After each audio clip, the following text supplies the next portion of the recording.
केज तालुक्यातील कोरेगाव गावचे माजी सरपंच पती बालाजी तांदळे यांनी सीआयडी अधिकाऱ्यांचं वाहन चालक असल्याचं सांगत आरोपी वाल्मिक कराड यांची भेट घेतली आहे आणि ह्या दरम्यानच मयत सरपंच संतोष देशमुख यांचे भाऊ धनंजय देशमुख या ठिकाणी होते। हा प्रकार त्यांनी पत्राद्वारे पोलीस अधीक्षक नवनीत कावत यांच्या निदर्शनास आणून दिलाय। पण या संपूर्ण घटनेवरती बालाजी तांदळेंनी असा कोणता प्रकार घडला नसल्याचं स्पष्टीकरण सुद्धा दिलंय। हे आरोप कशा पद्धतीने पाहताय तुम्ही? हा चुकीचा आरोप आहे सर। मला सीआयडी आणि सोबत तपासण्यासोबत नेलं होतं।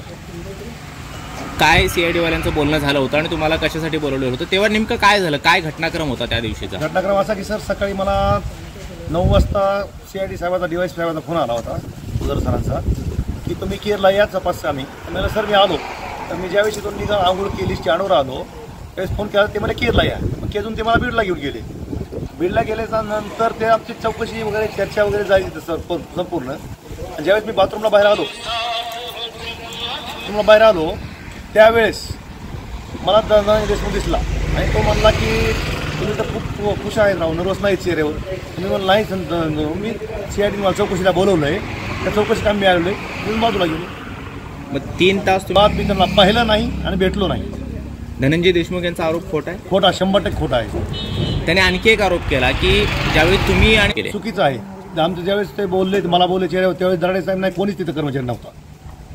ज्यावेळेस ते तिथून उठून आले आणि ज्यावेळेस बोलले त्यावेळेस दराडे साहेब तिथे होते, बाहेर त्या ठिकाणी नव्हते। धनंजय देशमुख यांनी केलेल्या आरोपाकडे कसं पाहता आणि त्यांनी का आरोप केले असावेत तर त्याला माहिती आहे, पण हे आरोप पूर्ण चुकीचे आहेत।